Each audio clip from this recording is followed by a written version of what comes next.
Sesucianmu bagi kau persembahkan segalanya, seperti sinar sang mentari mewarnai bumi. Begitu makna hadirmu takkan bisa ku hindari. Bila waktu masih berikan cahayanya, akan kucumui wangi bunga di antara kita. Meski harus aku merasa luka.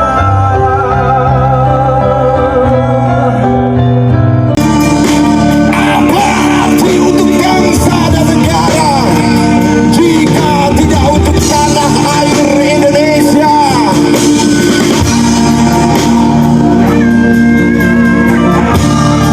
Apa arti untuk tanah air Indonesia jika tidak kita sandarkan kepada La ilaha illallah.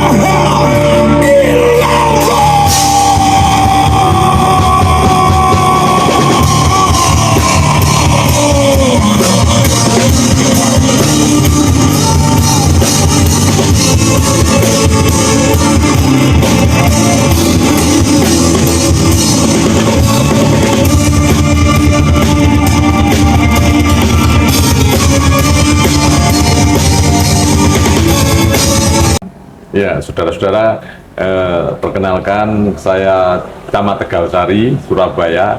Kebetulan pada siang ini saya bersama Mas Yus. Mas Yus ini warga Wonorejo, Kecamatan Tegalsari. Nah, beliau ini adalah bisa dibilang pelaku sejarah, minimal mengetahui sejarah perkembangan musik rock di Surabaya. Surabaya ini terkenal dengan musik rocknya zaman saya masih kecil. Nah, ada tempat-tempat tertentu ya, nanti Mas Yus yang biar cerita. Monggo Mas Yus, kira-kira perjalanan musik rock kita ini bagaimana, khusus yang di Surabaya, sepengetahuannya Mas Yus. Monggo Mas. Oke, siap. Selamat siang teman-teman semuanya. Akhirnya saya diundang di podcastnya Pak Camat. Weh, ini keren, spesial banget. Karena ternyata di Tegalsari itu memang sebuah tempat atau wilayah yang memang benar-benar melegenda ya. Kalau kita bilang tarik sejarah ke belakang itu sangat melegenda. Kalau tadi dibilang bahwa musik rock itu barometernya di Surabaya, memang iya. Jadi mulai era tahun 70, 80, 90 itu memang perkembangan musik rock gila-gilaan di itu Surabaya. Mas Yus sudah main musik gitu? Belum. Saya mulai aktif itu di tahun 88. Oh ya. 88 itu masih band SMA. Secara profesional baru menginjak di tahun 94. Waktu itu band pertama profesional saya itu namanya Pumars, Pak. Pumars itu Putra Mardisiwi. Jadi sebuah yayasan sekolah. Sekolah Mardisiwi, akhirnya saya masuk di grupnya, jadi bukan muridnya, tapi masuk di grupnya. Sehingga akhirnya dari situlah mulai menjajak dunia rock profesional. Tapi perkembangan sebelum itu sebenarnya sudah banyak band-band yang sudah aktif, macam SAS dari Surabaya, kemudian ada Ucok Akara, ya, Aka, kemudian ada lagi mungkin kalau yang lama-lama ya Endah Guswantoro, Ita Purnamasari. Banyak lagi, artinya itu seniornya Mas Yus ya? Oh, termasuk Hitam sangat senior, sangat senior, iya. Jadi saya ini ada di mediocre, tengah-tengah. Saya bisa ke atas, saya bisa ke bawah. Artinya ini yang cukup membuat nyaman saya. Jadi saya bisa masuk ke wilayah teman-teman yang senior, saya bisa menggali informasi, bahkan bisa menggali wacana dari mereka, ilmunya banyak saya ambil. Kemudian yang bawah-bawah saya, ini justru malah butuh bimbingan. Kalau yang senior langsung ke bawah kayaknya sulit, jadi ada mediocre. Nah ini kebetulan kok ada di saya. Penghubung Akhirnya, iya. Jadi akhirnya bisa naik, bisa turun, dan ini yang akhirnya membuat eksistensi kami lebih bisa terjaga. Gitu. Kemudian seangkatannya Mas Yus siapa Mas? Yang mungkin yang melegenda atau Kalau yang seangkatan di zaman 94 Pumars yang sekarang masih aktif ya, Andromeda itu masih aktif. Kemudian Big Panzer, kemudian ada Brigade Metal, Itu ada yang- Red Spider, yang rock semua ya. rock semua. Kalau yang di era situ yang mungkin bukan rock apa ya? Nah, di Surabaya atau Jawa Timur, dulu itu hanya ada 3 pilihan musik, pop, rock, dangdut. Jazz sudah ada tapi ya belum sebegitu disuka masyarakat. Tapi yang paling populer memang dangdut dan rocknya Tahun saat itu. 80-an ya, 80, 90-an, iya. Nah, akhirnya ketika jalur rock mulai muncul, Iya. pop pun tetap akan mengikuti. Nah, untuk rock ini justru malah lebih banyak karena memang dari dulu di Indonesia dikenal barometer musik rock ya di Surabaya. Termasuk musik-musik besar yang masih aktif sekarang ya. Iya, Itu dan di hampir Surabaya. 5 band terbesar di Indonesia saat ini masih Surabaya. Surabaya. Dewa, Power Metal, Padi ya, Mas? Padi, Iya, kemudian apa lagi ini? Dewa, Power Metal, Bumerang ya. Kemudian ada beberapa yang lain. Artinya yang memang masih dikenal dari anak-anak Surabaya ya band-band ini Walaupun mereka sekarang menetap di Jakarta ya. menetap di Jakarta. Iya. Informasi yang plat L bagaimana Mas? Plat L sampai sekarang masih aktif, ya kan? Tahun berapa itu? Mas? Plat L itu mulai 98. 98 ya. Ya, jadi banyak perjalanan plat L yang sebelumnya yang banyak tidak diketahui teman-teman juga. Jadi sebenarnya kita ini embrio dari Pumars. Pumars itu Oh, itu plat regenerasinya. L sebelumnya ya berarti? Iya, jadi Pumars itu generasi 1, 2, 3, 4, 5. Kami masuk di generasi yang kelima. Nah, kemudian ini kisah unik juga, dipanggillah saya oleh Ketua Yayasan Mardisiwi waktu itu. Kemudian ditanya, Mas, Pumars yang generasi sekarang ini, apakah murid-murid Mardisiwi? Saya bilang tidak ada. Oh, malah ya? Saya dari SMA 6, yang satu lagi dari SMA Ketintang, yang lain dari mana-mana ini. Akhirnya kita tidak boleh pakai nama Pumars. Oh, Sehingga harus diletakkanlah nama Pumars itu tahun 98. Akhirnya saya letakkan nomor induk kesenian dan lain sebagainya saya serahkan. Nah, sejak 98 itulah kita akhirnya merubah nama dari Pumars ke plat L. Mas Yus, untuk yang plat L itu home base-nya di Wonorejo atau di mana Mas? Plat L 3 kali berganti home base. Ketika kita muncul pertama kali itu di Balas Klumpri, jadi daerah Kebraon sana. Ya. Kemudian 2 tahun berikutnya kita pindah ke Tintang Baru, di daerah Ketintang Baru. Kemudian baru kita masuk ke Wonorejo Gang 4 itu tahun 2001. 2001 kita masuk di Tegalsari, dan di situ ternyata kami banyak menemukan hal-hal yang di luar ekspektasi kita. Ternyata ketika kita berpindah basecamp di wilayah Tegalsari, ini justru malah istilahnya kalau orang Cina hoki ya. Di situ hoki banget. Banyak teman-teman dari luar kota yang justru malah datang ke kami. Kemudian banyak fans-fans yang fansnya Pumars yang lama justru malah ke kami. Kemudian disitulah muncul banyak generasi-generasi di bawahnya plat L itu ternyata muncul dari wilayah Tegalsari. Ya, Menurut ya. Mas Yus, sekarang bagaimana perkembangan musik rock di Surabaya? Kalau perkembangan musik rock Surabaya sekarang itu sebenarnya kalau dibilang stuck ya stuck, dibilang jalan ya jalan, hidup segan mati tak mau. Tapi pergerakan itu masih ada. Jadi misal musik rock ini sekarang kan membutuhkan banyak tempat harusnya. Kalau dulu kita punya TRS, Taman Remaja Surabaya itu mewadahi. Kawah Chandra di Mukonya musisi rock Jawa Timur itu di TRS. Kalau belum main di TRS, belum bisa dibilang musisi rock.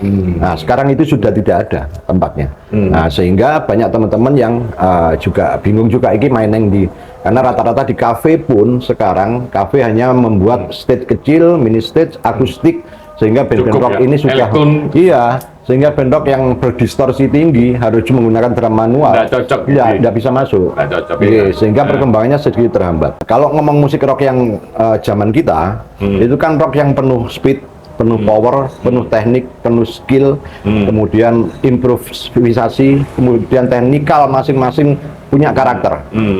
Nah, itu yang sudah mulai ditanggalkan dan ditinggalkan. Karena apa? Sulit. Orang bilang tekniknya tinggi Nggak gini, bisa bayarannya. instan ya. Sekarang Iya. orang bikin instan ya. Ya, sekarang pengennya Oh, cepat, ono AI. instan. Betul. Bisa tambah. Bikin lagu sekarang cuma nulis syair kemudian Syair. jadi lagu. Kalau dulu kita bikin lagu ya kita ngoprek sampai sebulan bisa jadi 2 lagu cuma 1 lagu. Iya. Gitu. Ya, terus memang kita ketahui bahwa Surabaya ini memang gudangnya penyanyi, ya pemusik ya. Genrenya tidak hanya rock tapi banyak. Mus Mulyadi itu dekat rumah saya. Tapi Mus Mulyadi itu nyanyinya Jawa-Jawa gitu, Iya, agak betul. lebih ke langgam Jawa ya. Iya. Kalau Mus Mujiono kan jazz ya. Pak, sebenarnya kalau ngomong wilayah Tegalsari legenda banyak, Pak. Ya, salah satunya mungkin Kang Pardi Artin. Cak Pardi Artin itu gitarisnya Gomblok. Nah, ada di wilayah Tegalsari juga, di Sleman. Next, kita akan ke sana. Harus gitu. Ya, jadi memang kami berdua ini ingin mengembangkan budaya di Tegalsari, khususnya kaitannya dengan seni, baik seni musik dan lain-lain, Mas Yus ya. Ya. Ini sekarang Mas Yus lebih ke arah ke musik ya. Mas Yus harapannya untuk musik ya, khususnya musik rock di Surabaya yang lebih berkualitas, yang tadi tidak sekedar instan, bahwa teman-teman ini harus punya kualitas musik yang baik. Menurut Mas Yus bagaimana caranya dan harapannya Mas Yus bagaimana? Harus tetap bertahan, artinya konsep idealisme harus tetap kita pertahankan. Iya. Bahwa identitas Surabaya sebagai barometer musik rock harus kita kembalikan. Dan tidak hanya 1-2 orang yang berjuang, harusnya ada beberapa, termasuk senior-senior yang mungkin di atas saya, atau mungkin yang seangkatan dengan saya. Ini harus tetap berjuang menunjukkan bahwa idealisme musik rock tidak akan pernah mati, sesuai jargonnya rock never dies, rock tidak akan pernah mati. Nah, ini yang harus tetap disodorkan ke Gen Z. Boleh kamu suka lagu yang sekarang, tapi jangan lupakan lagu-lagu yang dulu, istilahnya jas merah, yang sekali-sekali melupakan sejarah.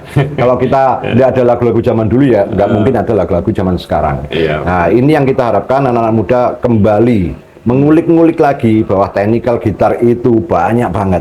Technical bass itu tidak hanya slap dan chopper. Technical drum tidak hanya seperti itu. Semuanya harus kita kulik karena untuk menggali ilmu kan tidak harus satu sisi. Gali ilmu dari banyak sisi. Nah, termasuk Plat L dulu penggalian ilmunya itu di musik Dream Theater. Kita dianggap plagiatnya Dream Theater Jawa Timur. Iya. Nah, kemudian kan kita ngomong ke teman-teman, Sulit itu Dream Theater itu sebagai wahana penggalian ilmu kami. Kami cari ilmu di Dream Theater. Ketika kami sudah tahu, oke, kita aplikasikan ke lagu-lagu kita sendiri. Nah, itu yang sebenarnya harus diterapkan anak-anak muda. Kamu boleh menyukai Denny Caknan, kamu boleh menyukai ini, tapi kalau bisa, ayo berkarya. Sesuai Pak Camat. Pak Camat ini berkarya loh. Keren. Ya, salah satu contoh sekarang yang mungkin sedikit ngetren ya, yang dari Belanda. Mungkin Mas Yus mengikuti ya, Nusantara Beat. Nusantara Beat. Ada yang ngikutin nggak Nusantara Beat? Nggak ada yang ngikutin ya? Nah, Nusantara Beat ini orang diaspora, Mas. Kelahiran Belanda, saya juga ngikutin. Dia menyanyikan lagu-lagu Sunda, tapi dibikin lebih modern. Iya, Dan dibikin ngejazz. Iya. Ya, nggak ada salahnya. Ini contoh yang bagus. Orang luar saja, ya memang orang Indonesia, kelahiran sana juga mungkin keturunan ya. Keturunan artinya mungkin orang tuanya Belanda, tidak asli 100% Indonesia, tapi mereka mau mengembangkan musik yang dari asli kita dan keren musiknya. Jadi tidak dilihat di situ. Ya. Mas Yus, untuk yang sekarang ini apa aktivitas Plat L, Mas? Dan mungkin yang setipe-setipe dengan grup Plat L, apa Mas aktivitasnya sekarang ini? Plat L secara individu mulai dari awal terbentuk sampai detik ini, meskipun tidak ada aktivitas Plat L di panggung, kami tetap memiliki kegiatan. Misal gitaris saya ngajar, ya privat. Basis saya ngajar bass, selain ngajar bass dia juga ahli bela diri, dia juga ngajar bela diri. Drummer ngajar juga di salah satu institusi musik. Ya. Saya lebih aktif di dunia entertain mulai dari MC, bikin event, nyanyi, masih aktif. Nggak ada yang jadi chef ya? Iya, belum. Artinya bahwa ketika Plat L tidak main di panggung, kami tidak akan kehilangan apa-apa. Tetap. Itu Mas, penyebabnya apa Plat L tidak main di panggung? Nah, banyak faktor. Ketika vakum kita di tahun 2010 waktu itu ya, sampai tahun 2022, hampir 12 tahun kita vakum. Berarti vakum itu karena intern ya? Bukan Faktor karena internal. Karena gini, masing-masing punya keluarga sudah. Oh, akhirnya harus fokus di keluarga. Tapi apakah Platel tidak menghasilkan? Tetap menghasilkan. Karena apa? Mereka tetap di dunia itu, tetap di dunia entertain, tetap di dunia musik, tidak akan berhenti. Karya terus berjalan. Sehingga tahun 2022 ketika comeback kita munculkan 2 lagu, Generasi Merah Putih dan Makna Hadirmu. Nah, di tahun 2022 kita comeback, itu justru malah membuat kami kok gini ya, kok gini artinya gini, kami justru lebih menguatkan materi-materi syair-syair kami, yaitu di Cinta Tanah Air dan tentang religius. Justru malah itu yang kita dapatkan. Iya. Itu. Nah, kemudian Platel sendiri sebenarnya dari awal juga sudah ada singkatannya ini ada. Orang taunya Platel itu Plate Surabaya. Sepertinya itu ya. Iya. Sekilas. Tapi sebenarnya Platel sendiri ada filosofinya. Prakawis lelaku amarga tumuju lillah. Apa? Prakawis lelaku amarga tumuju lillah. Semua cerminan kelakuan kita itu kita sandarkan kepada la ilaha illallah, pada Tuhan. Itu sebenarnya Platel itu. Itu persis kayak lagu saya itu. Manunggal ing kamuksa itu. Iya. Begitu. Memang Sehingga betul aktivitas kesana, kami ya. tetap Pak sampai sekarang, dan mungkin 2 bulan 3 bulan lagi jelang ulang tahun Surabaya kita keluarkan single lagi, 2 lagu langsung. Iya. Ini 1 lagu kita ambilkan dari aransemen lagu yang lama, kemudian 1 lagu benar-benar fresh baru. Itu nanti rencana ke depan untuk Platel ya. Ya, untuk ulang tahun Kota Surabaya spesial. Nonton Surabaya. Temanya Surabaya apa enggak? Nasionalis. Nasional. Oke.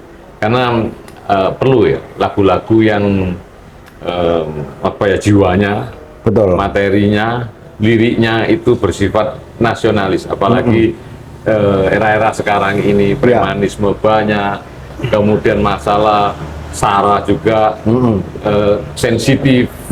Jadi perlu seperti Mas Yus dan kawan-kawan lagu-lagu yang bersifat nasionalis, Bhinneka Tunggal Ika, kebersamaan, ya, Pancasila, apalagi di Surabaya ini mencanangkan kampung Pancasila dari Pak Wali.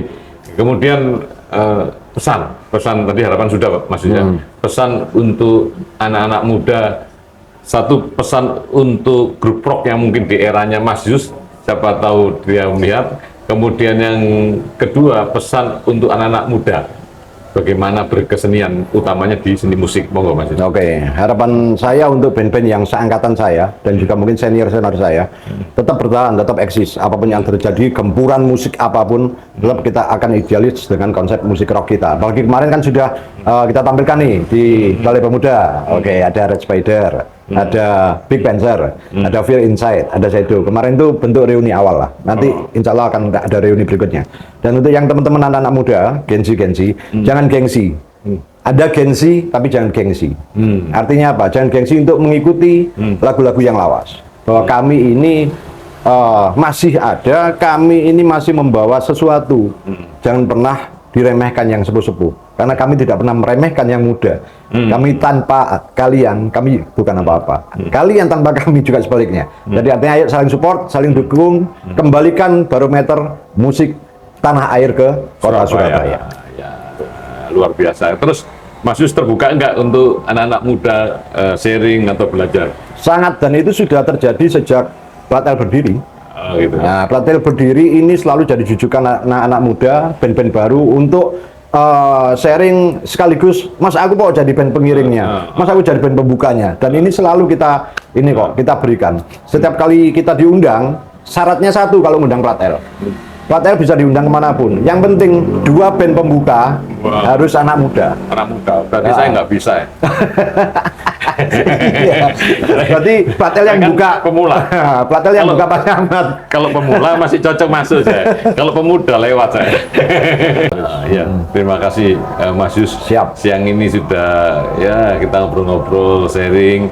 Ya harapan kami ya mungkin dari pemerintah, terutama Tegalsari, grup-grup kesenian yang ada di Tegalsari itu bisa ya semakin terbangun, dan generasi muda tadi disampaikan Gen Z itu harus banyak belajar, jangan cepat puas dan tidak perlu sungkan untuk tanya kepada senior, aku ingin belajar gini caranya bagaimana. Di sini ada keroncong muda juga, ada Mas Yus yang bisa mentori, bahkan Mas Yus juga punya link, ya, punya jaringan untuk teman-teman bisa belajar, atau bahkan aku punya grup ini, anak-anak Tegal Sari, anak muda, aku punya grup, tapi saya mau tampil bagaimana? Ya, tanya aja ke Mas Yus.